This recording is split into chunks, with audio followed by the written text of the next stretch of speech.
All right, everybody, welcome. It's great to have you all with us here today for the Stanford LEAD webinar on leadership agility.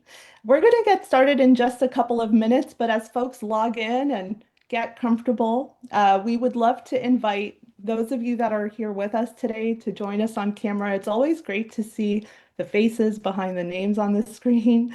And so if you'd like to join us on camera, you'll see a raise hand icon on your screen. Go ahead and click that. Give our team just a moment and we'll give you permission to access the camera. And we'd love to see some more of you here. As you log in as well, I encourage you to open up the chat, say hello, introduce yourself. Maybe tell us which part of the world you're dialing in from. We have such a great global community in the LEAD program, and I saw that represented in the registrations for this webinar as well. So would love to see the different parts of the world represented.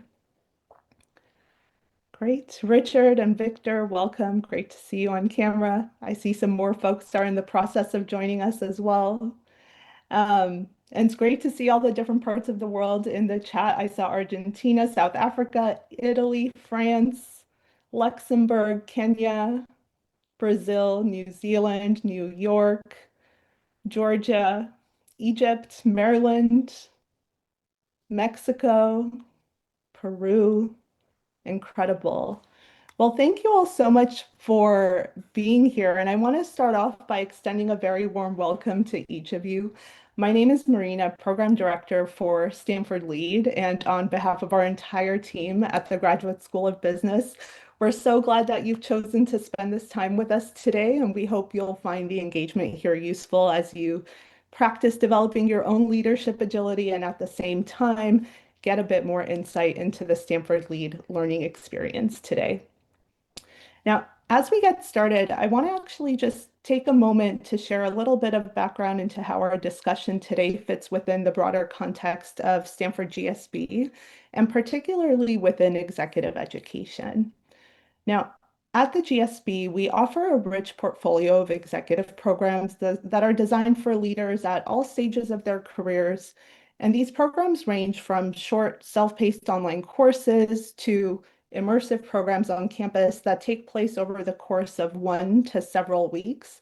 And they cover a broad range of topics like leadership, strategy, innovation, and more. And among these, we have two flagship programs that I want to highlight here for you today.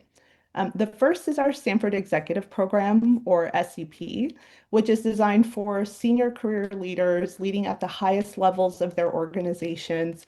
And this program is offered in two different formats. There's one that's fully on campus for 6 weeks, and another one that's in a hybrid format where you start off 2 weeks online, start off 2 weeks on campus, then spend about 10 weeks online before you return to campus to wrap it up with another 2 weeks. Now, the second program called Stanford LEAD brings together both senior leaders as well as mid-career professionals for a learning experience that's fully online and doesn't require a break from your day-to-day commitments. And this program takes place over a period of 1 year. Now, both SEP and LEAD offer very immersive learning experience. Both are grounded in the GSB's academic rigor and high-touch values.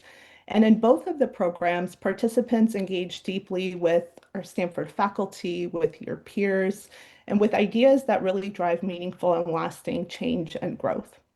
Now, while they couldn't be with us here today, the faculty directors who oversee these two programs wanted to share a short message to kick us off and give us a bit more context into the vision behind each one. So I'll play a very short video message from them so we can hear from them.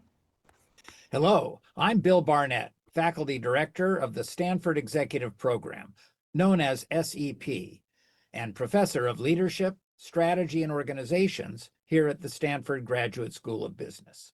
And I'm Peter DiMarzo, Faculty Director of the Stanford LEAD online program and a Professor of Finance at the GSB. Together, SEP and LEAD embody Stanford's vision for executive education. At Stanford, we think about executive learning as transformation, not just information. The Stanford Executive Program has been a part of the Graduate School of Business for more than 7 decades.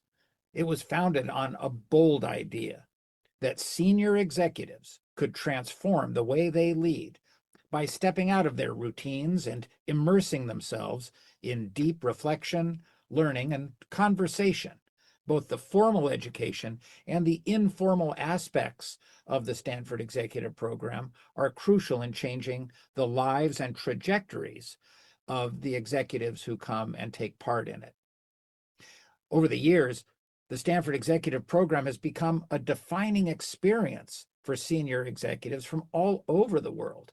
Whether you're here on campus for all 6 weeks of the traditional summer program, or if you're part of the flex format of that program, which has much more flexible scheduling, the goal is the same: to create a space for reflection, connection, and growth. What goes on here changes how leaders think about themselves and their organizations. It changes the trajectory of their careers. You know, our flagship program LEAD builds on that legacy. When we launched LEAD over a decade ago, our goal was to take the essence of what happens here at Stanford and make it accessible everywhere to a broad spectrum of professionals at different stages of their careers without losing the interactivity and rigor that make learning here so distinctive. In LEAD, participants engage with faculty and a global community of peers week after week, applying insights directly to the challenges they face at work, so the learning becomes part of how they lead. That ongoing cycle of learning and applying is what makes it so powerful. It's transformation in real time. Whether leaders join us in person or online through SEP or through LEAD, what unites them is a shared curiosity and motivation to grow. Exactly. Different pathways, same purpose. Developing principled, innovative leaders who change lives, change organizations, and change the world. All right, everyone. Well, as you heard, both SCP and LEAD, like the full range of programs that we offer, reflect Stanford's commitment to transformative and high-impact learning experiences. And our focus in today's webinar is going to be on the LEAD online program, which is in the midst of celebrating its 10th anniversary year. And over the last decade, LEAD has proven to provide such a rich and transformative learning experience that's truly reflective of the best of the GSB. Now, the year-long curriculum in LEAD is taught by the same senior tenured faculty who teach across our MBA and our executive programs, like Professor Christian Wheeler, who we all will have a chance to learn from today. And as a participant, you'll complete 8 courses in the LEAD program, including some that you're able to choose from a broad set of electives so that you can really tailor your learning to your goals. Today's webinar highlights one of those elective options called Leadership Agility. Now, across your courses, you'll learn through hands-on assignments that let you apply concepts to your real-world business and leadership challenges right away. So you'll see real-time impact and results. And you'll also receive personalized feedback and coaching from course facilitators to help you stretch and get the most out of the program as well. Now, equally important is the community that you'll be learning with. Although it's fully online, LEAD is highly social and connective, and it connects participants from a diverse set of personal and professional backgrounds within a really rich environment where you'll engage with and learn from one another to deepen and expand your perspective on the topics being covered. Now, the individuals who invest in this program come back to share incredibly strong results and inspirational stories about how they have grown and transformed. And a bit later in today's session, we'll hear from 2 ambassadors who have kindly volunteered their time to share a bit about their program experience and outcomes as well. So we're excited today to give you just a small taste of that LEAD learning experience. And to do that, it's my pleasure to introduce you all to Professor Christian Wheeler, who teaches the Leadership Agility course in LEAD. And in the program, he's supported by a team of course facilitators, and we're thrilled to have Lauren Capitani from that team here to support your learning as well. So thank you all so much for your time. And Christian, I'll turn it over to you. Thank you so much, Marina. I'm delighted to be here with all of you today. Thanks for taking time out of your day to show up to this session. What I'd like to do is give you a flavor of what the class I teach in Leadership Agility is about.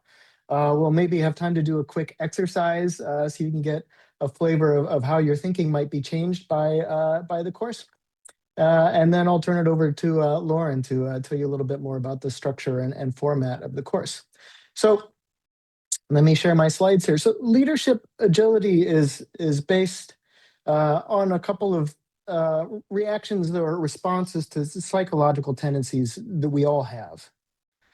All of us as human beings love certainty. Certainty feels good to us psychologically. It feels comfortable. And because we crave certainty, we make plans. We have roadmaps and scripts or 5-year plans, quarterly plans. We rehearse in our heads how conversations are going to go before they happen. This feeling of certainty is a real psychological benefit to us, and this has been shown for people across the globe. It's also the case that we all have our habitual ways of doing things. We have a range of behaviors that feel good and comfortable to us, and in many situations give us the kinds of responses from others that we want, or the responses from our environment. We also tend to think about things in habitual ways. And again, that feels good, and in lots of situations can serve us pretty well. The problem with both of these things is that there's no single set of behavioral responses or thoughts that are going to serve us well in all situations. And despite our craving for certainty, our need for certainty is never really satisfied because the future is inherently unknowable. And probably the rate of change in society is faster than ever before in human history. And so I like this quote from Mike Tyson. He says, "Everyone has a plan until they get punched." I'm not saying that you shouldn't make plans. We should all make plans. But when life punches us in the face, we need the ability to shift from our plans, to be responsive in the moment, to take what the situation gives us and provide an adaptive response to that. And that's what this course is all about this ability to move away from our plans, this ability to broaden our range of behavioral responses and our range of natural cognitive responses so that we can provide the most adaptive response in that situation with what it gives us.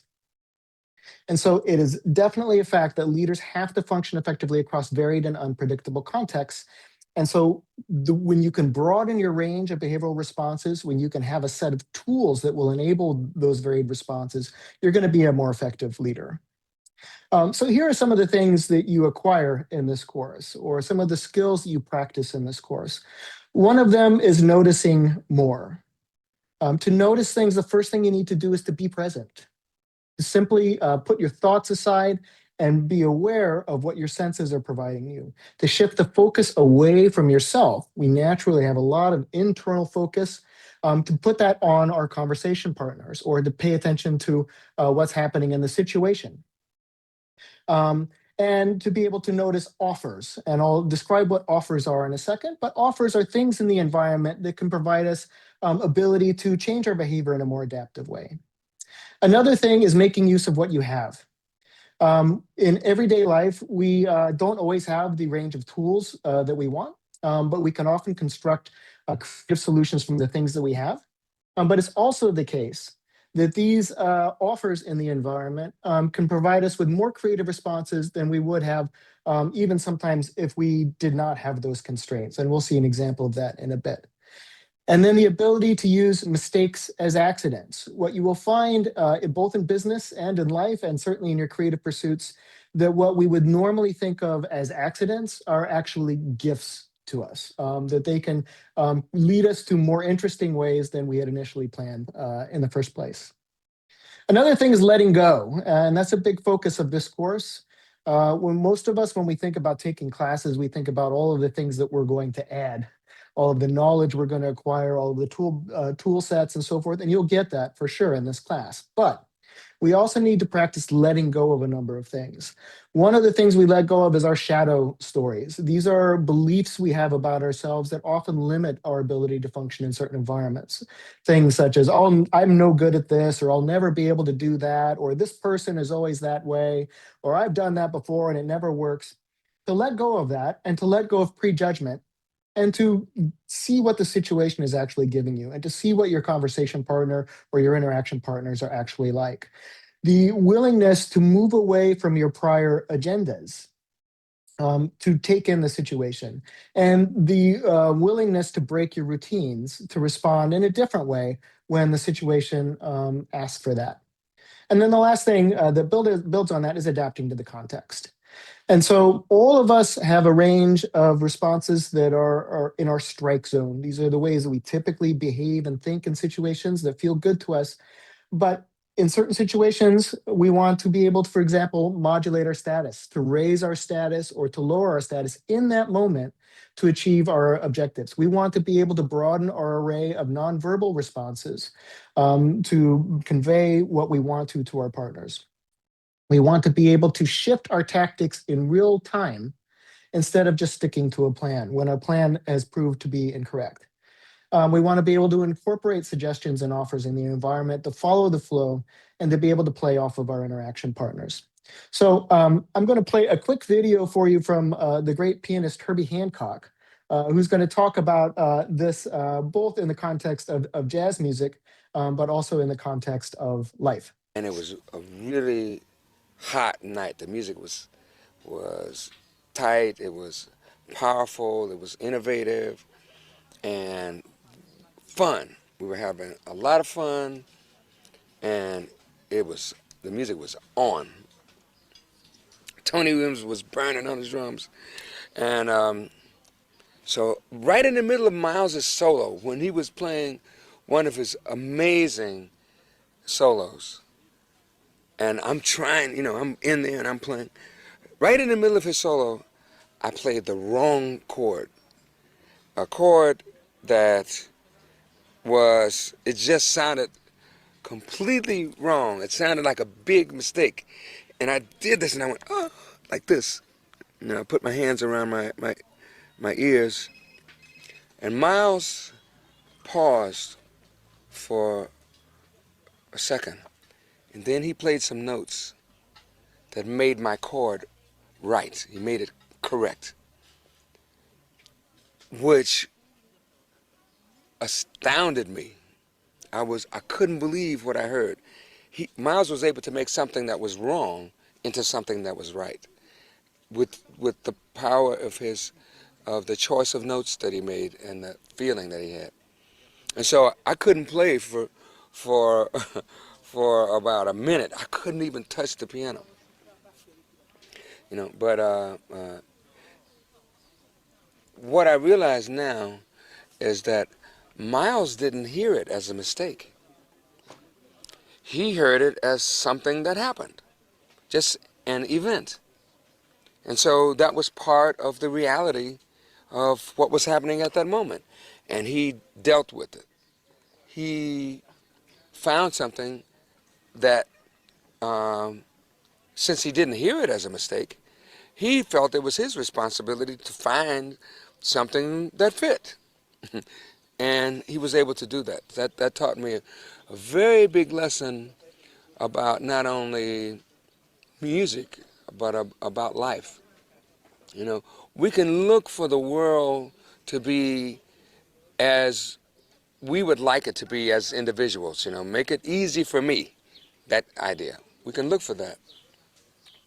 But I think the important thing is that we grow. And the only way we can grow is to have a mind that's open enough to be able to accept situations, to be able to experience situations as they are and turn them into medicine, turn poison into medicine.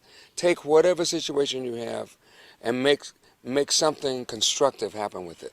That's what I learned from that situation with Miles. Right. So things will happen in life that seem like mistakes, and mistakes can actually turn into the thing itself. And this is what you find if you ever do improvisational theater. Improvisational theater will form some of the exercises that you do in this course. And what you find for improvisational theater, for those of you who may not be familiar, is theater where there are no scripts, there are no props, You don't know what the story is going to be before you begin, but the story is made up on the spot. And it's all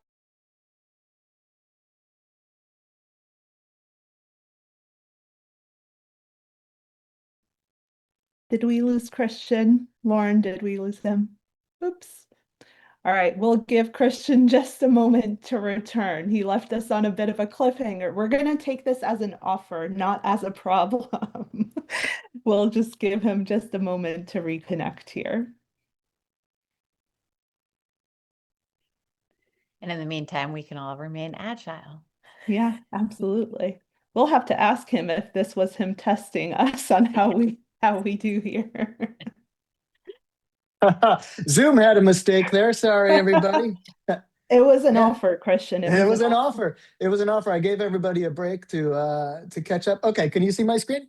Yeah. Okay, so that was something that happened. We could see that as a problem. We could see playing the wrong chord as a problem, but instead he treated it as an offer. Um, Problems are something that you want to get rid of. Oh my God, I can't believe I played that wrong chord. Miles could have turned around and scowled at Herbie. What are you doing? You know the tune. That's not the right chord. But instead, he changed the tune to make something better out of it. It's something that you can use. So an offer in improv is anything that somebody does. It could be something they say, it could be a behavior of theirs, it could be a gesture they make that can be used to advance the scene or to move it forward to change. In life, an offer is any piece of information. It could be something that you hear or see or think, or something that somebody does that you can use to build ideas or change your approach. Now, in Silicon Valley, if you read about the story of the big companies that were grown here, they were all about capitalizing on offers, moving away from their prescribed plans to do something better. Now, in Silicon Valley lingo, we call that pivot. I have a business plan. My business plan isn't going anywhere, but I realize I'm paying attention. This little thing over here, which is not what I intended to do, is actually what consumers are interested in. I'm going to move over here and do that. That's accepting an offer and changing your plan. And this is the kind of approach in this class that you will learn to apply both to business and to your life. So offers can be incredible tools for creativity. This quote from Aaron Sorkin. Aaron Sorkin was a very prolific playwright, and he wrote television shows. And he has this quote. He says, "Some people say improv is making something from nothing, but rather it's making something from everything." He wrote the very popular television show, The West Wing. At the same time, he was writing another show called Sports Night. And he was so prolific. If you are aware of his material, it's so filled with dialogue. The scripts are so long. People are talking constantly. And how did he create so many words for two shows at the same time, back in the time when shows, these seasons were like 22 episodes long? How did he create so much material? Well, everything he encountered became an idea that he could put into a show. He took everything from his environment and used it. He had a conversation with a vet. Now he has an episode about a veteran, about the story that he had with that. He's a sponge, taking everything from his environment and putting it back out. So everything that you have can be an offer. And when you get an offer, you can do one or two things with it. One thing you can do is what improvisers call blocking. I can negate it. No, I'm not going to let that influence me, and I can go nowhere. Or you can accept the offer and see where it takes you. One of the things you will learn if you take this course is whether you have a tendency to block or a tendency to accept offers. A lot of us have a tendency to block because it gives us feelings of control and predictability, like we described at the beginning. But we can learn to let go of some of that control and accept offers. What we find is that they often take us to more interesting places. So I'm going to have you do a quick exercise here.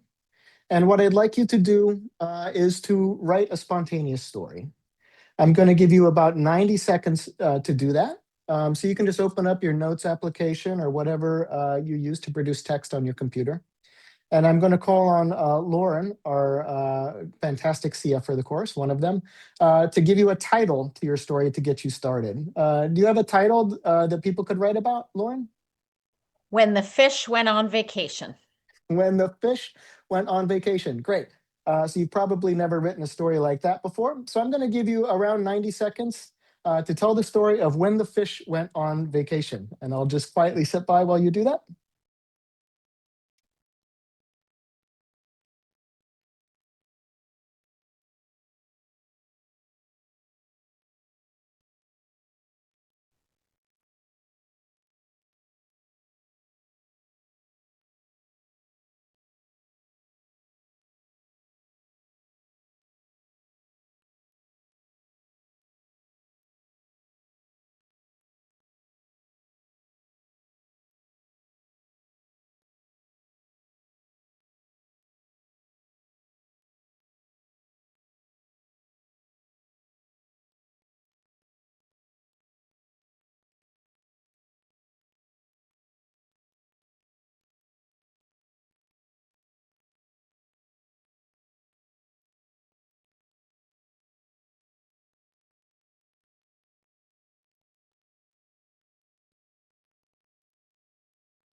All right, great. You can stop. I'm interested if people could put in chat what it felt like to write that story. I'm interested in your experience of writing the story every bit as much as your stories themselves.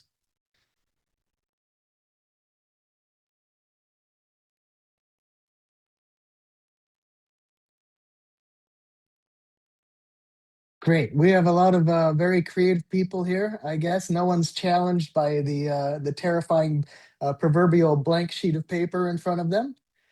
That's good. I'm gonna have you do something a little bit different. I guess we're seeing some mixed reactions here. Some people found it a little nerve-wracking, and that's great too. Okay. Uh, Here's what I'm going to do for you. If you could hold off on chat for a second, I'm going to need to save the channel for Lauren. I'm going to tell you a story out loud. I've never told this story before, and I don't know what it's going to be. But Lauren's going to give me a title, and I'm going to tell a story with that title. But to make it a little more challenging, what Lauren is going to do, if you could free up chat here for a second, is Lauren is going to give me words that I will incorporate into the story as quickly as she says them. And so what story am I going to tell, Lauren? Oh, you're muted, Lauren. A new band in the forest. A new band in the forest. All right. So I'm going to tell a story called A New Band in the Forest. And every few seconds, Lauren is going to type a word into chat. So please stay off of chat for a second. And I'm going to just incorporate that word into my story as quickly as I can to show you how this works. All right. Once upon a time, there was a new band in the forest. It wasn't a band of bandits. It was a band of musicians. All of the animals gathered to play their favorite instruments. There was a banjo, and some people thought the banjo sounded a little vanilla, like a regular bluegrass band, but it was a banjo concept to combine banjo playing, bluegrass style, with heavy metal music. You had the grizzly bear playing a razor sharp industrial style electric guitar. And then you had the squirrel playing drums with incredible syncopation. And they practiced day after day, just waiting for their big break. And you know, some people think it's complicated, but it's not like algebra. Getting your big break is just all about heart and about soul.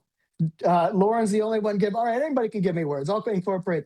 And so they wove through the jungles of stardom and eventually found their agent. Their agent said, "You are going to be the biggest thing, and we're going to make you huge on a shoelace budget. We don't need a big production here. It may be alien to you to have so much success, but I'm like a snake in the grass, and I will trick everyone into buying your records. We will play beautiful drums, and I will give you the frosting on the cake. This will be a real Cinderella story, and you will scream with joy. We are at a divine fork in the road, and you will be the most popular band in the world. You will live under an umbrella of great success. This is like Snow White. This is like the Golden Ring. This is like 50 Cent. You will live in confusion and great success. All right, something like that. All right. So you're going to do the same kind of thing, but I'm going to give you some words on the slides. Lauren is going to give you a new title for a new story. You're going to start a new story that's completely unrelated to the story that you just told. And then I will give you words on the slides, and I will say the words out loud when the slide changes, so you don't need to pay attention to that. All right, so Lauren, what's the story that people are going to write into their text boxes? When Joe cried about the bubble gum, chewing gum. When Joe cried about the bubble gum. Great. Everybody ready? Okay, so go ahead and begin. Just start your story, and in a few seconds, I'll give you a word, just like Lauren did to me.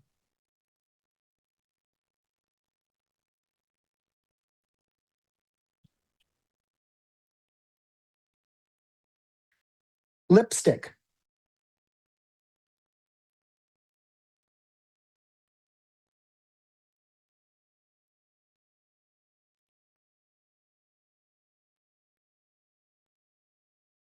Train.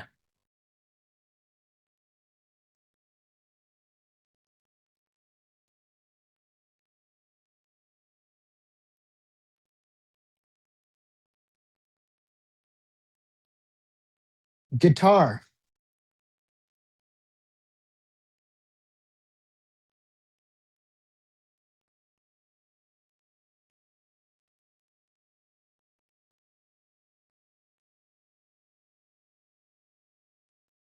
Enormous.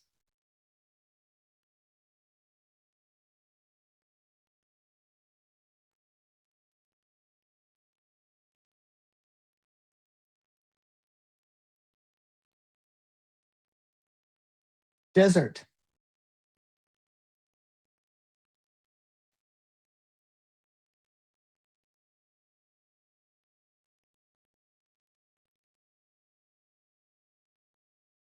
Gasoline.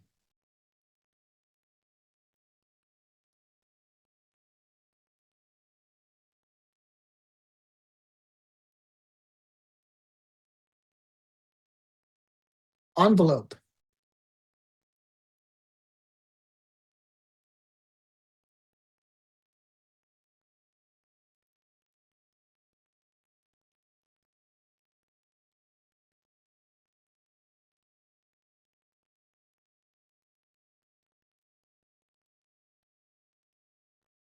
Elevator.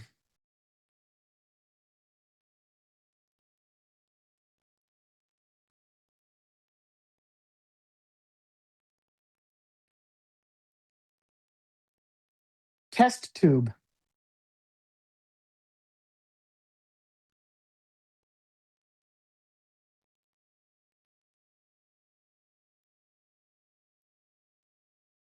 Snail.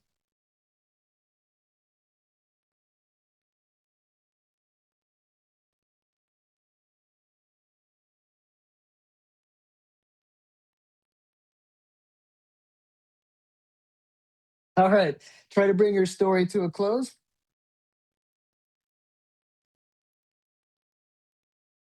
And thank you for sharing your stories. What I'm also interested in is what the experience of writing a story like that was like. And was it any different from how you wrote the story the first time?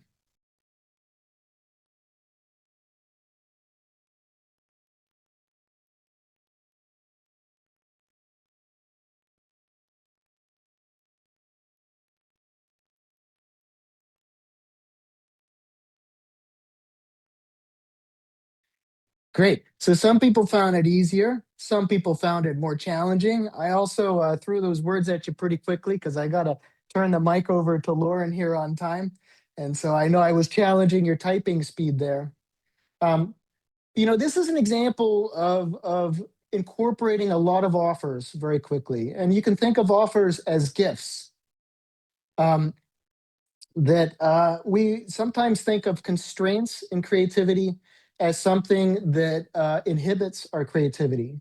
But what research shows is that when you face constraints in creative tasks, and these offers I gave you are actually constraints because you had to incorporate those words into your stories, that constraints both tend to make it more enjoyable for people because it takes a little bit of the stress off of them to come up with all the ideas, but it also makes them make better product. I'll repeat that. Constraints make people be more creative, to have more quality creative products than a lack of constraints. And so these are some of the ideas that you'll play around in the creativity modules that Lauren will be describing to you in just a second. And yes, freedom within boundaries, exactly. So in this class, this is a little bit different than some of the lead classes. Yes, this is lead. This is a little bit different from some of the lead classes that you will have in both in content and in style. This is going to be a highly interactive class. You're going to be doing a lot of exercises, both with members of your team, sometimes with members of your friends and family, and sometimes on your own. What you're going to do, a lot of this course is about learning about yourself just as much as it is about learning concepts. You will learn about your tendencies. You will learn about where you struggle with situations. You will learn about how your mind responds under stress or under uncertainty, and you will learn how to overcome those obstacles. And so you will do these highly experiential exercises with science-based lectures and debriefs. So I'm a social psychologist by training, so the course has a lot of social psychology and cognitive psychology in the course. Moreover, one of the valuable things about this course is that you'll have a lot of opportunities, not just for self-reflection, but also from feedback from your peers. It's very rare in our professional lives that we have the opportunity to try out new techniques and to get honest and unfiltered feedback from our peers about what things are working for us and what things are not. And so that's a real opportunity for this class. And I talked a lot about letting things go, but of course you will acquire a lot of practical tools and frameworks for improving your leadership, particularly in these unscripted and unexpected contexts. And just a few general comments about LEAD as a program before I turn it over to Lauren. LEAD is, for those of you who showed up a bit early and saw in those videos, it's an incredible format. The technology is super flexible and you have a lot of flexibility in your learning. I know all of you are very busy people with busy lives. But it's not just an online course, meaning that it's not just things being fed to you. We have incredible Zoom-in sessions with our course facilitators, people like Lauren, and you also get a lot of incredible feedback from them on your exercises. And the community for LEAD is unparalleled. I think everyone who is involved in LEAD is blown away by how what a cohesive community has been formed here, both online and with our reunions that we have on the Stanford campus. And we have this very large and rapidly expanding network of alumni. You're going to be joining an incredible crew of people that you can consider your peers and colleagues. So with that, I'm going to turn it over to Lauren to talk a little bit more about the course. Hello. So my name is Lauren Capitani, and well, first of all, thank you, Professor Wheeler. He's amazing, and this is such a fun course. So you got a little taste of it with his storytelling. And I'm going to dive more into sort of the course logistics in a second. But before that, I want to explain what a course facilitator is. So I am one of many course facilitators. I've actually been doing this since the program's inception. So I've been doing it for about a decade. I am a graduate of the GSB. I finished Stanford Business School a long time ago. I actually work with one of the professors who I had as a student, but I think I'm old enough that a lot of them have retired. But there is a whole slew of course facilitators. And every course you are on will have a number of them. And that number is dependent on how many students sign up for the course, because we are capped at how many students we can take. And I think we are a huge differentiating factor to many online programs because we are your touch point. We get to learn the students on our rosters. We work with them individually. And so if you look at the Venn diagram on your screen, basically all of the facilitators sit in that sort of hybrid between being a teaching assistant and that we are familiar with the subject matter. We have an ability to assess your work in terms of what the professor is looking for and hoping you achieve and learn and grow. or how you grow. And kind of an executive coach in that we all have professional experience in whatever courses we facilitate, and we understand how the teachings can be applied in real life situations. So all of us are experienced professionals. Many have advanced degrees from various places, some from the GSB, some from other business schools, some in different fields altogether that are relevant to whatever they're facilitating. And we will offer you personalized feedback on all of your assignments. So we always look at what you submit. And for the majority of them, we actually give you written personalized feedback. This is, we read it, we synthesize where you should be based on what we've seen in prior assignments from you and what you're trying to get out of the course, and write personalized feedback. And that depends on the assignment, but it can be anywhere from like a half a page to 2 pages, where we are really diving into what you've given us and giving you actionable, not just accolades, but how to push yourself in the learning. We have one-on-one coaching sessions in many of the courses, not all of them. It depends on the content. Sometimes that will be like, we'll negotiate with you in negotiations. Sometimes it'll be, we'll give you feedback on a project you're working on. So some of the courses have that. All of them have what we call Zoom-ins, which are essentially office hours. So different facilitators take turns rotating throughout the quarter, hosting Zoom office hours. And sometimes they're structured and exercises, sometimes they're just Q&As. And we generally just support your learning by answering questions you have. If you reach out to us via NovoEd, that's our teaching platform, through reading your discussions on discussion boards and responding to them, giving prompts, etc. So our job is to support and to challenge you.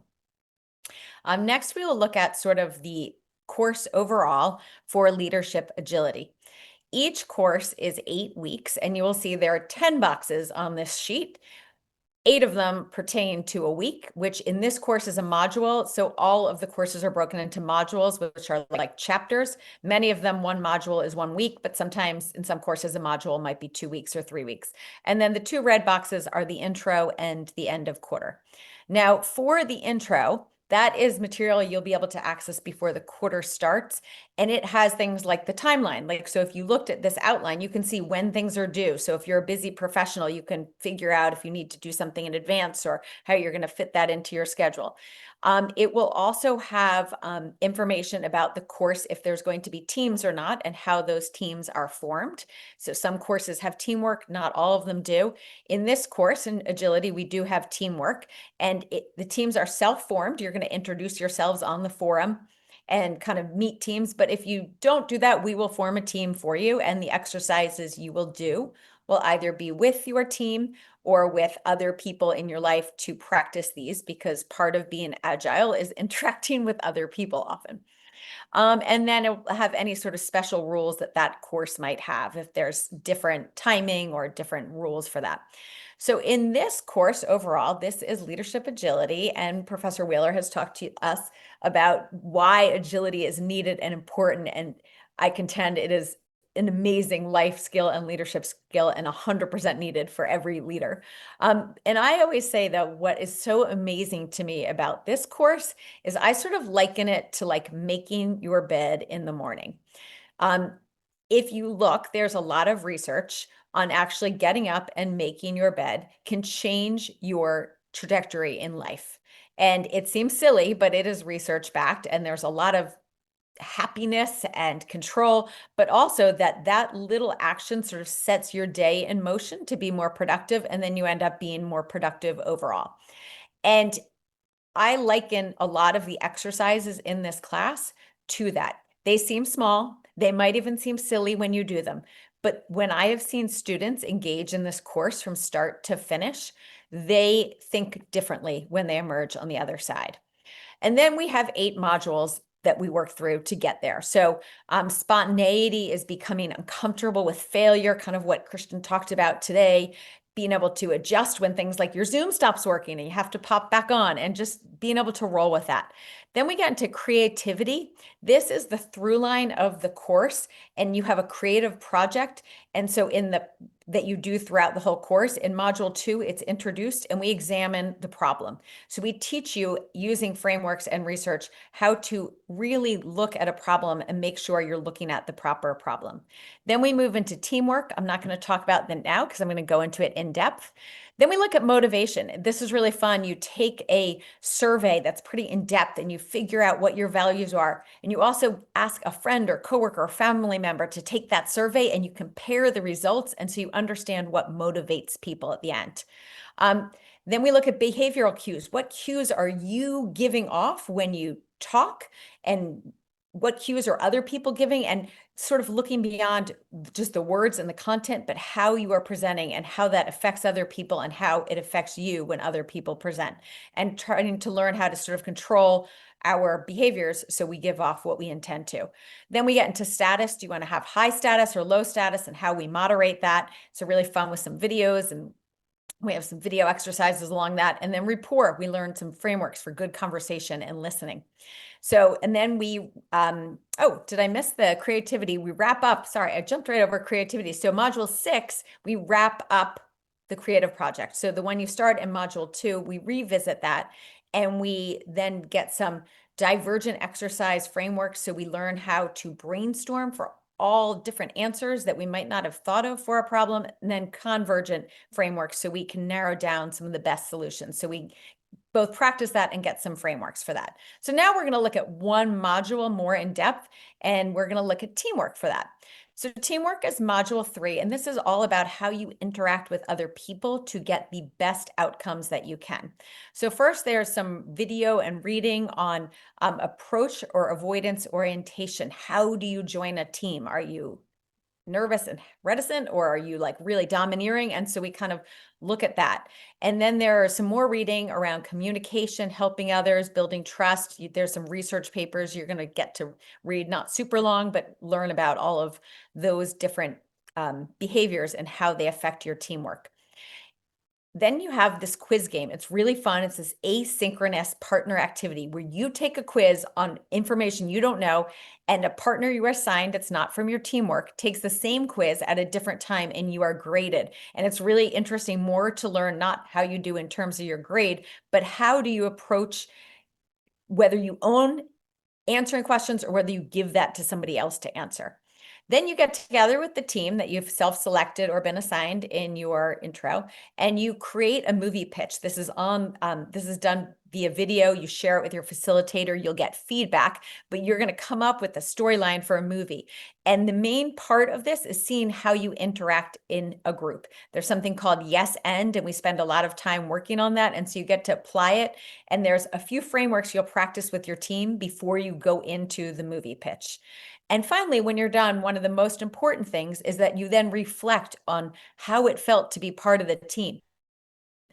Take over the team. Did you sit back too much? What was the outcome like when you did give it, when you did work together well, if you did? And then there's a debrief. And at the end of every module, you'll get sort of an overview of everything you've learned in that module. So you'll get to sort of have a debrief, some extra reading if you want, and sort of a takeaway with all of that information. And so that's sort of an overview of the course, and then an overview of one module. And with that, I will pass it back to Professor Wheeler to introduce some past students.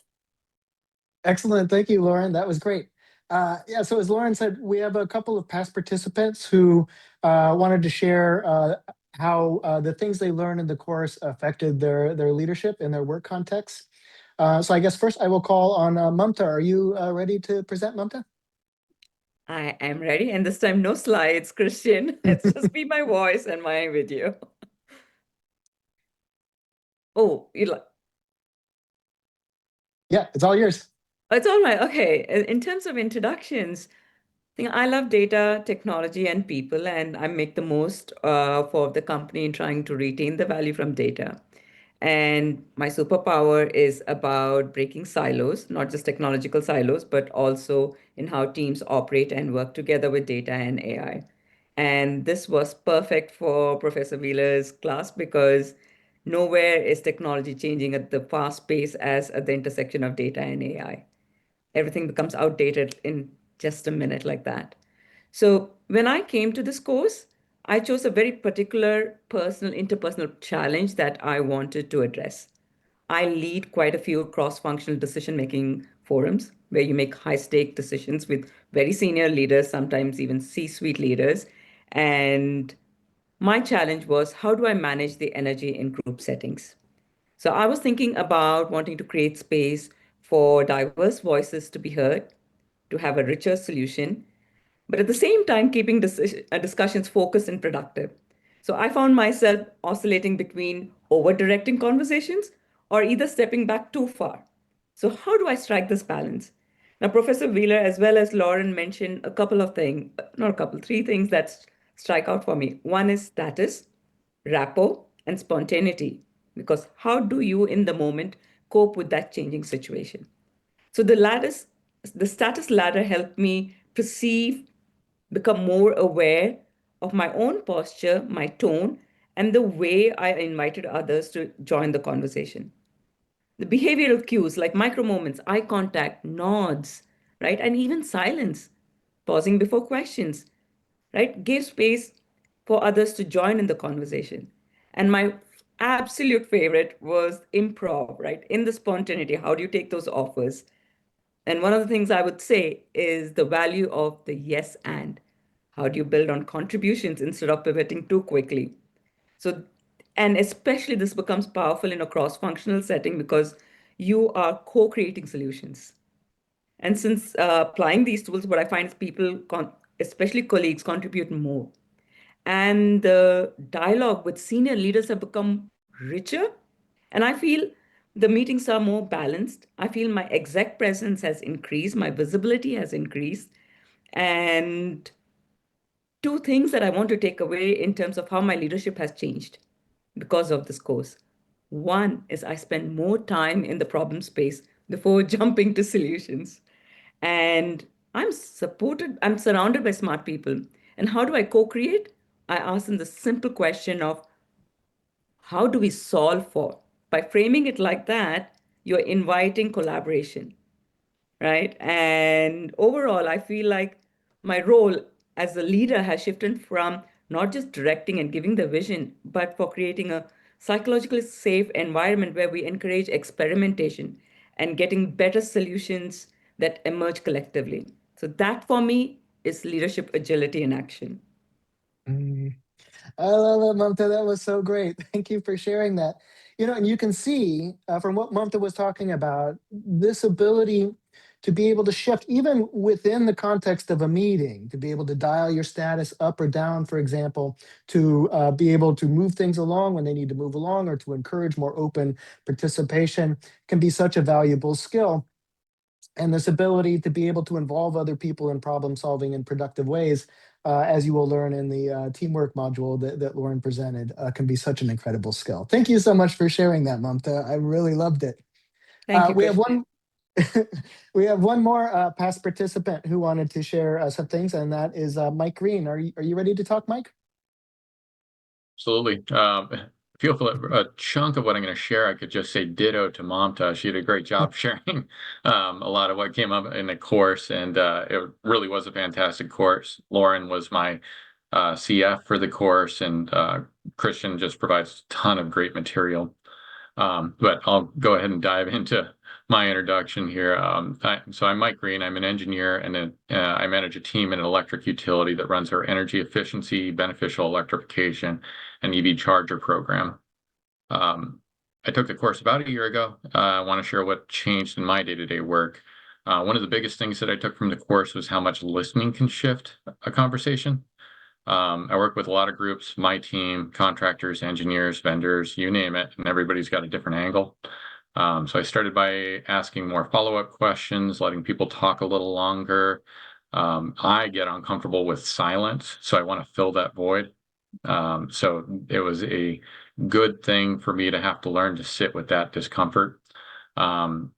But all of it leads to just really trying to understand what they're actually concerned about. And it's helped me catch issues earlier, especially with our implementation contractors. Another thing that surprised me was how much small communication habits matter. Eye contact, how you sit, your tone. And that's made me much more aware of how I show up. Being a little more intentional with my posture and clarity helped me when I need to set a direction or explain a program decision. And on video calls like this one, I made some simple adjustments, like better camera framing, paying attention to my expression a little more. And that's helped me have my presence come through a little more naturally. And keep in mind at this point, if you're not very impressed with it, think about how bad I was before this course, if this is how good I am now. The course sharpened my awareness of nonverbal cues quite a bit. I noticed that in meetings, some people often signal discomfort and confusion long before saying anything. A skill that we probably all noticed from really good teachers that we've had in person in the past.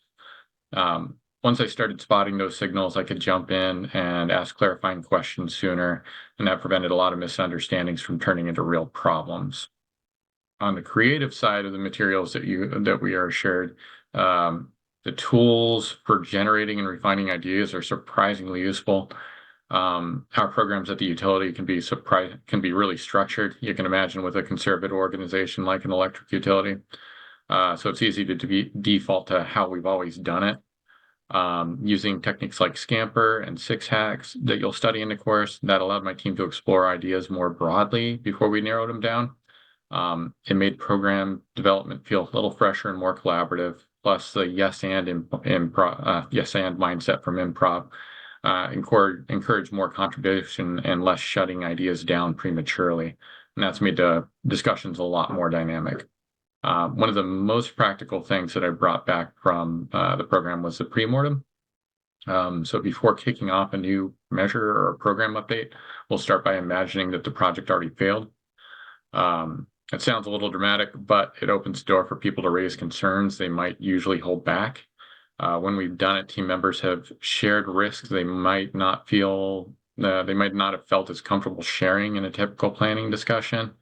And that has saved us a lot of time and made our planning stronger. Finally, the material on the motivation and teamwork helped me understand my team a little better. People don't always respond to the same thing. Some people want ownership, some want clarity, some want to see the purpose behind their work. Using what I learned, I've been able to shift my personal style a little bit so that I'm able to meet them where they're coming from a little better. Now, of course, I didn't walk out of the course a completely different leader, but I did leave with practical tools that I use frequently. It made me more aware and more intentional and better equipped to navigate the mix of people and projects that I deal with at the utility programs. So if you're considering the LEAD program, I can honestly say it will translate directly to real world leadership. And that's just Professor Wheeler's course. So I've had a lot of courses that have been really impactful coming away from this, and have been really helpful in my personal growth and my career growth.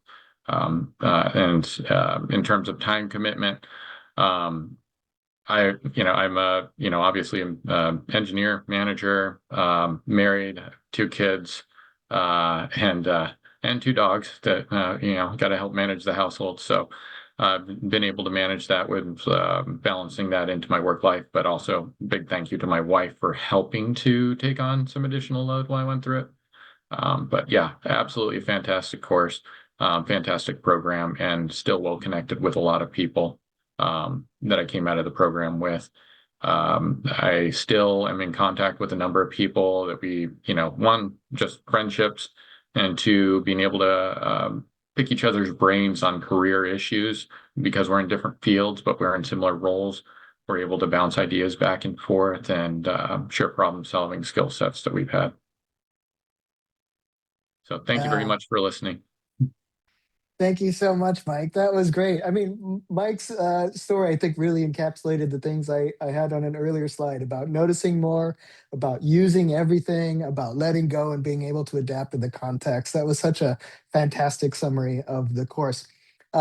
So don't go anywhere, everybody. I'm going to turn it back to Marina, and she has some more content to you.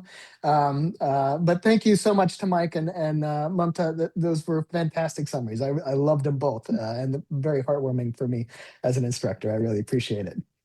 So I'm going to pass the mic to Marina. Thank you. Thank you so much, Christian and Lauren, for such an engaging discussion, and Mamta and Mike for your insights. And Mike, you mentioned that was just the leadership agility course. There's still more from LEAD, so I'm going to take you up on that and have you and Mamta speak to that a little bit in just a moment. But first, to everybody that joined, we really hope that this gave you just a small taste of the caliber of what you can achieve with Stanford LEAD. And we would love to invite you to continue exploring the program and to apply. So first up, we have a panel discussion coming up with Mamta and Mike in just a moment. We hope you'll stick around for that. And then as you continue to explore LEAD, keep in mind that the next cohort is starting the program in just a couple of months in March. You can apply now, and you have until the deadline on February 4th to do so. So that gives you 2 weeks from today and a good amount of time to get everything in and complete. Now, if you have any questions about the program, whether that's about payment options for tuition, if it's about the application process, or anything else, don't hesitate to reach out to our team.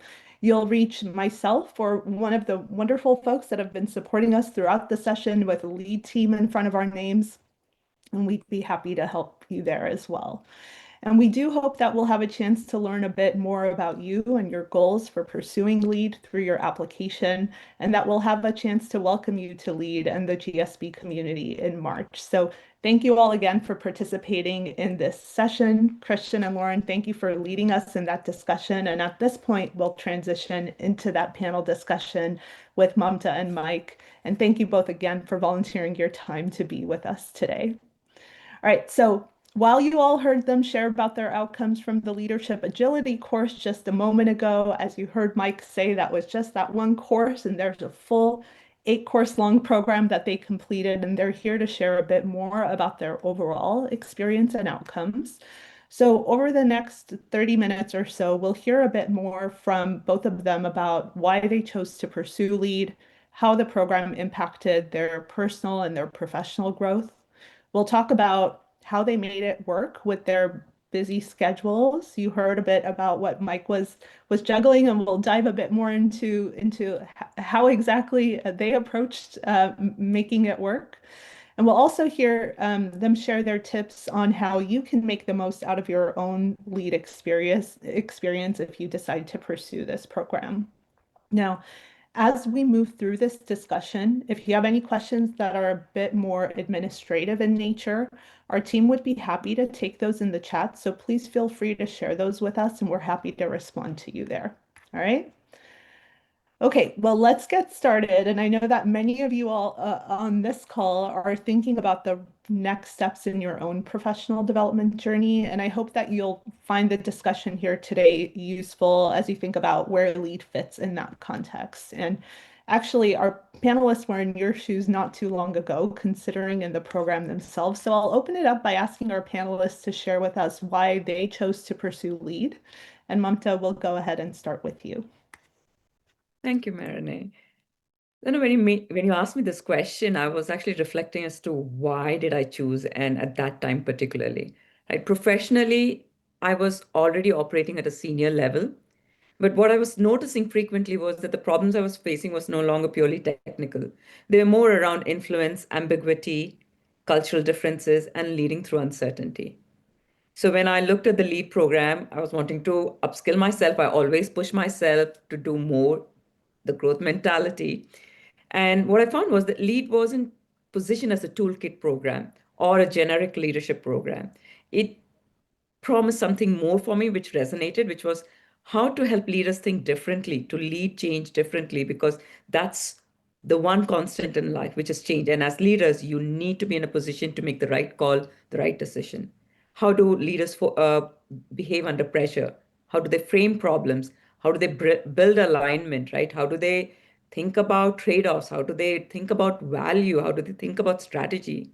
So at that time, it felt the right moment to strengthen that foundation, but more importantly, the flexibility of doing it at my time, my pace.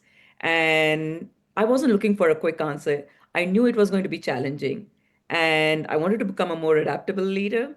And LEAD felt designed exactly for that. So that's why I chose LEAD at that time in my life and career. Yeah, thank you so much for reflecting on that. And I think that's a great reflection of not just why this program, but at which point in time it makes sense for each person in their own development journey. So thank you. And Mike, how about you? I'm an education junkie. So continually pursued different credentials as I've gone through my career. Um, but my background is primarily in the realm of on the technical side of things, starting out with an undergraduate degree in construction project management out of a college of engineering, and then getting further education to eventually getting my mechanical PE license, but working in energy efficiency for the last 15 years, realizing that I wanted to grow my career more towards the management field, because when I signed up for this class, I was a senior engineer with the utility, but not in a managing role. So I figured I needed to upskill in that space, and I was considering MBA programs. And I was veering towards different online MBA programs, and I came across the LEAD program, and I saw, looking at the alum from the program, how many people had MBAs already, and sang the praises of the program for the practicality and the toolkit that you walk away with from the program. And then so many other people with different advanced degrees coming through it. The network the network that you see out of it is absolutely astounding. That really helped drive home my decision to go through the program. So not as articulate as Mamta's answer to this question, but it's coming at it from a different angle. I was looking for that next step. I was looking for that leadership, that management training, to work more with people. And coming from a technical side, this was a great way to step into it. And allowed me to continue to balance everything out, because I didn't have the time to just step away from everything else and take time off of working to focus on another degree. Yeah. Thank you, Mike. Thank you both for those answers. Super helpful for us to get a little bit of insight into the very kind of different types of thinking and different decision-making paths that people might have into figuring out what the right next step is for them and where LEAD fits into that. I want to shift a bit from that to then outcomes of the program. Those of you familiar with the GSB will recognize our motto. It is to change lives, change organizations, and change the world. And our programs are designed to deliver impact. Now, over the last decade, LEAD participants have reported incredibly strong results, both on a professional and on a personal level. In addition to experiencing growth in their careers, there are countless stories of participants who have successfully launched and scaled new projects, new initiatives, and new ventures, leveraging learnings from LEAD, and those that have completely transformed not only their own mindset, but also influence those of their teams and their organizations. So, Mamta and Mike, I'd love to take a moment to focus on your outcomes from the program. And can you each tell us a bit about how you and your organization have experienced the impact of LEAD? And for this one, Mike, we'll start with you. I appreciate that. It's tough following Mamta. So, Not at all. You are also very articulate, Mike. But in terms of my outcomes from the program, one, just developing my personal leadership and working to influence other team members. And actually, I saw Sam Levine in the comments section ask, does the course touch on leading without having a manager? Yeah, absolutely it does. You'll come across it in a number of the courses that you take, and that helped me do a better job of managing up. During the course, I initially was promoted from a senior analyst to a senior engineer through efforts that I started working, channels that I started working to try to push that promotion.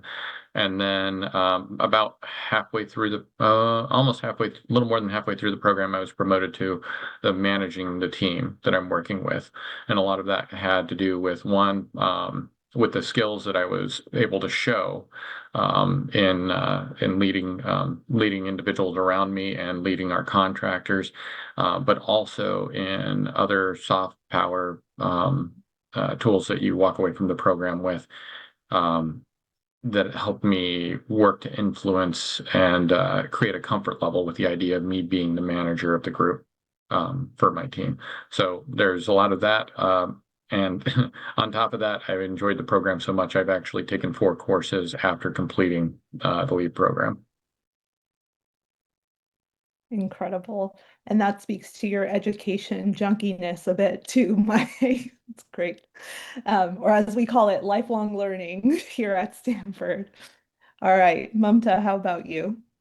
I would probably say I think everyone who is on lead is a lifelong junkie. We all are attracted to learning. I have done exactly same similar to Mike, taking on more and more courses as well. And I think this goes towards what Mike earlier said, right? In terms of that personal impact was I'm a physicist and a scientist by training. So what you learn about business is through trial and error, right? And so what I have found that personally, lead changed how I approach influence in many different ways, in many different contexts, right? To whomever I speak to, whether it is the CFO or am I speaking to the chief people officer, right? So I used to rely heavily only on logic, data, and expertise. That's my training. Now, through the modules, it taught me how influence and power affect change. Get what you want by just getting stepping out of your way. This is what Professor Pfeffer would say, right? It had helped. Professor Haim made me think about how do I put forward critical thinking in the alternatives and scenario planning to make sure our folks made the right decisions, right? And it helped me think about it's not just about what I say, but how I show up, right? And so one of the concrete examples is like the moment I started using 2 things, which Mike alluded to, right? One is that the pre-mortem. And you'll find that not just in Professor Wheeler's course, but in other courses as well, like in decision making, has helped invite people to the challenge rather than getting them defensive. And so it feels like I have helped them take co-ownership of strategy. And the perception of me and my reputation has changed from being someone as who gets things done to someone as a leader who can lead through uncertainty. And organizationally, what this means is I've been able to help people, senior folks make investment decisions by applying insights and the tools that we make of and how we think about value or trade-off and long-term growth, right? So helping everyone come up to the same level. And so I get stronger alignment. And personally, I have more confidence that we can move faster without feeling that we have lost control. So that's on the company side, I feel like. Great. Well, thank you so much, Mamta. All right. Well, now, as you all on the call are probably realizing, right, LEAD is anything but your typical online program. And lots of people come into LEAD having done a bit of research first, like all of you on this call are doing today. And yet, as you both started the program, I'm sure that there were things about it that came across as unexpected or surprised you, perhaps. So, Mamta and Mike, since we have a bit of time with you today, I'd love to ask each of you to share what you found most surprising or unexpected about the program experience. And we'll flip back to Mamta first, then Mike on this one. What surprised me most? I think let's start with Professor Wheeler's course, right? And of course, we knew this was very practical and applicable because we were choosing real life problems to address to save time. I did expect frameworks. I did expect practicality. What I didn't expect was that the program would surface my blind spots so quickly and so clearly. For in this case, it was that I was jumping to solutions under pressure very quickly because I was not comfortable with sitting in silence, as you found, Mike. Like I wanted to be doing something, making solve problems. Like that's what I've been trained into. And that incubation and reflection phase helped me slow down, be better equipped to handle uncertainty, and become comfortable with being uncomfortable. And ultimately leading to better problem framing.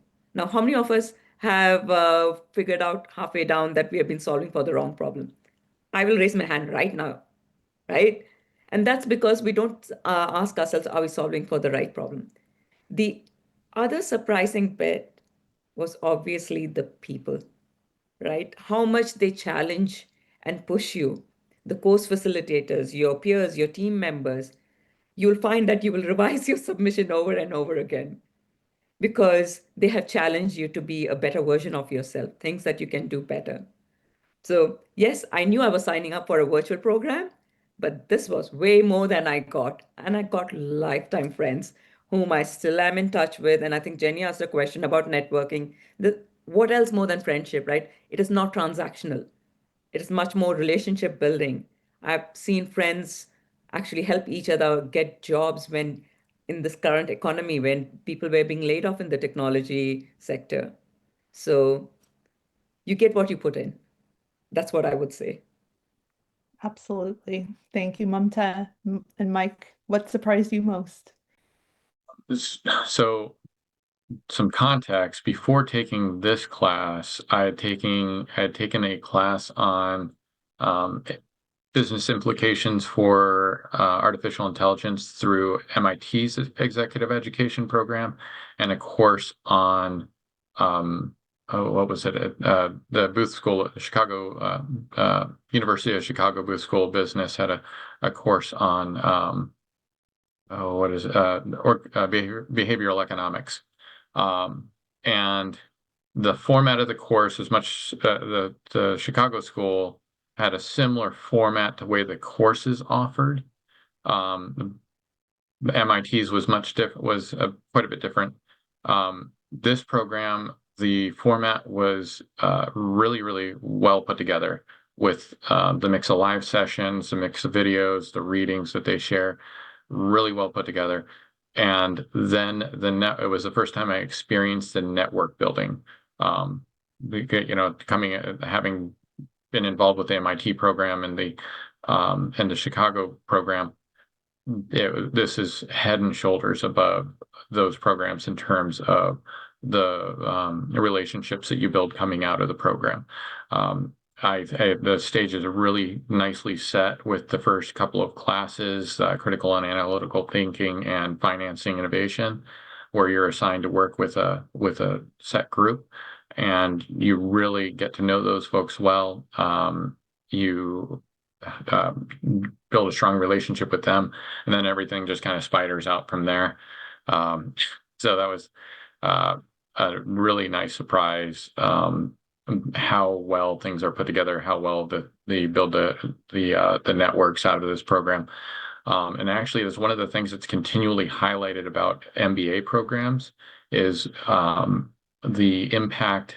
The biggest impact out of getting an MBA is the network that you actually build in those programs. And I think that I probably got at a minimum a matching set of a matching network to going through an MBA program coming through this program. So, Yeah, I really appreciate both of you highlighting the friendships and the connections that you've made through the program, and that was intentionally by design from the time that LEAD was conceived, because that was one of the elements that is so valued about the on-campus experience at the Graduate School of Business is the ability to form these meaningful relationships, lifelong relationships with your network of peers. And that was certainly something that we did not want to be lost by moving this learning experience online. And I hear from so many participants that they come into the program perhaps expecting a network of peers. I heard one participant mention to me in the past, I came in expecting maybe a network that I would connect to, but I came out with a very close-knit community that I feel like I'm part of as for life. And so I thought that was a really beautiful way to describe that. So thank you both for reflecting on that. I want to now take a moment to focus on the program schedule and flexibility. So as we've talked about it a bit already, but LEAD participants, like all of you on this call, lead full lives with lots of professional and personal commitments. And the program was conceived specifically with this in mind, right? It's designed to offer just enough flexibility so that you can make it work with your day-to-day schedule. And when we look at the full program, it runs over a period of 1 year. It's part-time, it's fully online. And on average, participants report investing about 5 to 10 hours per week to complete the program requirements. And as you can see from the schedule displayed on your screen, this year-long program kicks off with a 3-week-long orientation and then goes on to 4 quarters that run for about 8 to 9 weeks each. And there is a little bit of a breather of about 3 to 4 weeks of break between each quarter as well. Now, most of the participants in the program will take 2 courses at a time to complete the 8-course requirement in that traditional 1 year path to the certificate. Although you have the option to scale that back to 1 course at a time, so your commitment is closer to about 3 to 5 hours per week. You can also take a temporary leave of absence if needed and extend your enrollment up to 2 years because we recognize this is a long-term commitment and things can come up. And so there are lots of ways to build in a bit of flexibility when you need to, as you move through the program. And there are lots of different ways that people make this work with their schedules. And in my conversations with participants, it's clear that everyone kind of has their own way of making it work within their own context. So would love to hear about this from our panelists about how you made it work with your schedules. And Mike, you started to share a bit about this with us when we were having the conversation with Professor Wheeler. So let's go ahead and start with you, and perhaps you can elaborate on how you made it work. So my day starts on the early side, obviously with kids and needing to exercise dogs so they don't tear the house up during the day. So there are the videos for the course. Sometimes I would typically watch them repeatedly, but I would listen to them while I was on a walk in the morning with the dogs, even. So just little simple things. I would find time to review the readings as I went through the day. Talk to colleagues about the material to help it cement a little better for me throughout the day. I was fortunate that my manager at the time was now my director. Allowed us to make time, allowed me to make time during the day for the class because he was very supportive of me entering the program. Then, of course, I would have to spend some time in the evenings. So it was after the kids were down, but also, again, big thank you to my wife for taking on extra burdens to help manage through that, especially times when my work week was a little busier and I needed to squeeze that in. But it was definitely manageable. Yeah, the learnings that I took away from the course were absolutely worth the time invested in it. Thanks, Mike. It's super helpful to kind of see the day laid out and the different strategies you had for kind of weaving it in throughout the day. And Mamta, how about you? I think a little bit more about of what Mike mentioned to be part of your day life, right? So it starts with intention. So the kind of problems that I chose to solve for were actually work related. So I was actually doing work while I was studying. And for me, that meant I treated lead as part of my leadership role, not as an add-on that I did in my spare time. So this became intentional. And so whatever I spent in was of business value. And obviously, you protect a little bit of time each week. So, as my better half would say, I didn't have a social life for a good chunk of a year where my weekends were all about reading because weekdays didn't work for me because my work was such. And there would always be the Wednesday deadlines. And I miss my Wednesday deadlines because I'm so now programmed that I have to submit. So what I did do was I knew that the course was there. I would look at what the assignment was and way ahead plan for that assignment. Who do I need to talk to? What do I need for that? What do I need to read? And that helped plan the time. And I think a big chunk also goes towards communication. Life happens. I moved continents midway through the program. So I had to have a relationship with my course facilitator, letting them know beforehand, I'm going to have to move. Some of my assignments are going to be late, but more importantly with my team members, because It's a team effort. And I didn't want to let them down. So way before I told them, hey, I'm going to have to move in 3 weeks' time. These are the assignments that are going to happen. What can I do upfront to help you feel that you're not being let down? So intention and communication, and and I would say sacrifice as well. A lot of movies I didn't go to, a lot of dinners I didn't go to, a lot of games I didn't watch. But hey, I made friends and I had lots of fun doing lead. So that's what I would say to think about how to work with busy schedules. Yeah, absolutely. And it reminds me of something you said just a moment ago, Mamta, which was the more you put in, the more you will get out of it, right? It wasn't Great. 5 to 10 hours because I loved what I did. I spent Yeah, more probably. absolutely. And there's a lot of additional resources and discussions and conversations that you can absolutely dive into to dig in even deeper. But we certainly recognize that joining LEAD is a significant commitment of time. It's a commitment of your energy, your resources. For over 95% of our participants, they do report that they find that the program was worth their investment. So we're, of course, very delighted to hear that feedback.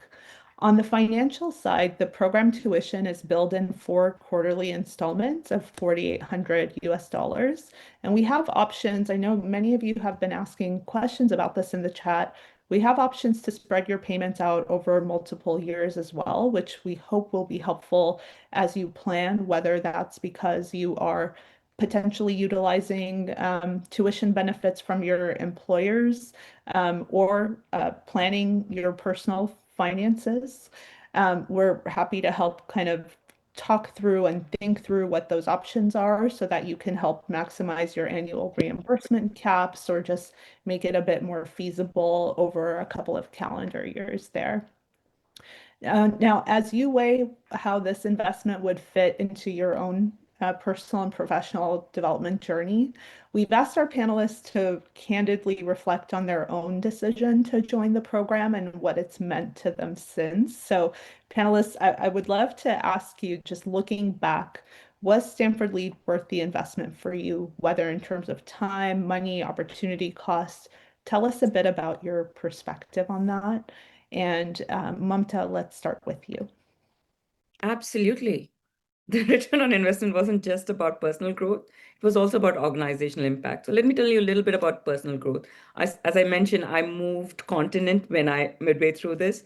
So I found that the course actually helped me build that community in a new country, in a new setting as well, when my work was changing. So that made me happy. And I don't think you have a price for money. And I'm going to be very candid. I paid for this tuition out of my pocket and I did the installments as well. And what has it given me back? Not just that happiness of feeling that I'm part of a community of friends and not feeling alienated. It also gave me professionally the confidence, the language, and the frameworks to navigate that complexity within the company more effectively. I'm now being cherry picked for leading very complex programs, right, that have high investments and where we're building new capability. So, and I think that is beyond the immediate impact of being on these programs. It just shows that my future of a senior leader with my company is there, right? The skills I gained around influence, adaptability, and strategic thinking, that's what leadership is about, will compound over time. I don't think I can put a value to that, but I certainly feel that I've gotten more than what I put in. It's not just money. Thank you, Mamta. And Mike, how about you? Ditto. No, kidding. No, Mamta absolutely summed it up very well. Value that I have gotten from this, one area, like I've talked a bit about what I've been able to do at work and my career progression that occurred there, but I've also brought some of this home. One of the courses I took was Persuasion Principles and Practices, and I was able to use that to help. My son's a high achieving student, and he'll beat up on himself when he doesn't get something right away, because he's a pretty sharp kid, and I'm glad that he's finally running into material that helps him struggle a little bit to know that that is what life is. But I was able to use some of the material from that class just to encourage him to put in the effort. That it wasn't about understanding it right away. It was about going through the process and understanding the material. So that was impactful. Another course that I took, neuroscience and the connection to exemplary leadership, most recent course that I completed. That one, I took at the exact right time for me while I was dealing with kind of stressful portions of a little bit of a work changeover with team changes at work and trying to manage through some conflict there. And it taught a number of fairly to what I consider critical insights. For instance, heart rate variability. You can be a very fit person, have a low baseline heart rate, say 60 beats per minute. But if you have high stress levels, your hormone cortisol is up, and so you're getting 1 beat per second, and so everything is very rote. And as you learn some of the practices to help, just breathing exercises, some reflective exercises, you can increase your heart rate variability to where that same 60 beats per minute is a beat at 1.2 seconds, then at 0.8, then at 0.7, then 1.3. And it's showing that your body is in a different state, so that you can be a little bit more flexible in your thinking, and you're not in a kind of a fight or flight mode, because you don't make the best decisions when you're in that mode. You don't make the best decisions when you're that stressed. So these things that, like, it's impacted what I can get done at work, but it's also impacted how I show up for my family. So I can't sing the praises of this program enough. Thank you, Ditto. Mike. Well, thank you both. I appreciate the mix of both the tangible takeaways and the kind of higher level, more intangible takeaways as well that have affected you both personally and professionally. And for all of you that are on this call now, if you should decide that LEAD is the right next step for you, we're currently accepting applications for our cohort that will start the program in March.